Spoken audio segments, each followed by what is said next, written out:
MPs blasted Gavin Williamson's exams plan as creating a wild west of grades, after the Education Secretary admitted it had been the worst disruption to kids' learning since he confirmed today that A-level and GCSE exams were cancelled for a second successive year due to the pandemic and teachers would be tasked with giving them grades. Normal summer exams have been ditched and teachers will instead decide what results students get, with the help of voluntary mini-subject results day is being brought forward to the week of August 9th, so kids have longer to appeal grades before university. GCSE students will receive their results 2 days later on August 12th. The PM said this morning while on a visit, "In an ideal world we'd be continuing with exams as you normally have them, but it just wasn't possible this year and this was the best." He vowed, "It will be fair, it will be durable and it's the right way forward."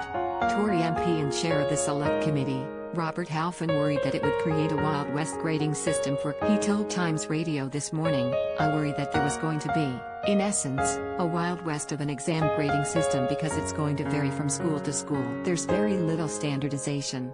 It's just going to be based on what an individual child." He told Mr Williamson it may increase grade inflation into the system and that could damage kids' life chances later. Another record haul is expected this year after the chaotic education, but the Education Secretary said he couldn't peg the results this year to last year's, because it would involve another controversial out. Mr Williamson told the Commons today there was widespread support for the approach they were setting out, which was fair and robust. He added, "Our priority is and has always been to make sure that every student has the best possible chance to show what they know and can do, enabling them to progress to the next stage of their education, training or after schools have been shut for many pupils for weeks." He stressed the end is very clearly in sight and rates have come down enough to get all kids back from March 8. They will only be graded on the work they have done, and not the teachers can choose a range of work including tests, coursework and mock exams to help decide, and assessors will make sure the grades are fair and consistent across the board and any malpractice can be. An appeals system will be in place if kids think they were wrong.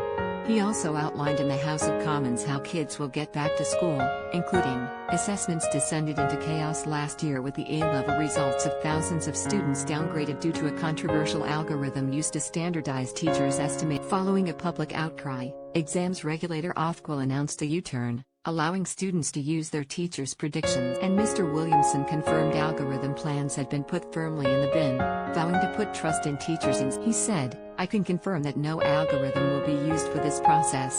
Grades will be awarded on the basis of teachers' judgment." It came as Sir John Coles, a former Director General at the Department for Education, resigned from his post as Ofqual advisor after the government failed to make mini-exams mandatory. Sir John, who joined exam watchdog Ofqual in November last year, last night warned that officials are risking a situation much worse than last year's hated algorithm. He also reportedly said students faced a free-for-all, and grades will be inflated to a point that results are meaningless. It comes as the government launched an advertising blitz to remind people of the need to still stay at home despite declining coronavirus transmission rates, the success of the vaccine rollout and the launch of the roadmap out of under plans set out by Boris Johnson on Monday.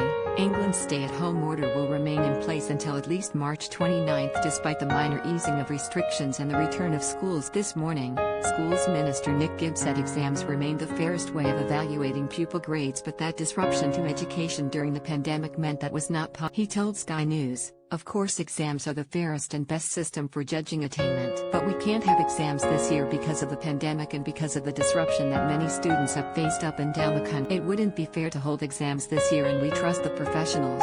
Teachers are the people who know their students best and we do trust but it is the fairest system given the different levels of disruption schools have faced." He said grades would not have to be submitted until June 18th to give pupils more time to study following the disruption. Pupils will be able to sit exams if they decide that is how they perform best. Mr. Gibb said, "There will be mocks in some schools where that student can thrive. There is an option for teachers to use the question bank of past paper questions that exams boards are producing for schools to use if they wish, to give an extra layer of evidence that teachers can have and can compile to submit to the exam board. So I think there will be options for those students to take one of those optional papers or questions if the teacher decides that is best for the student."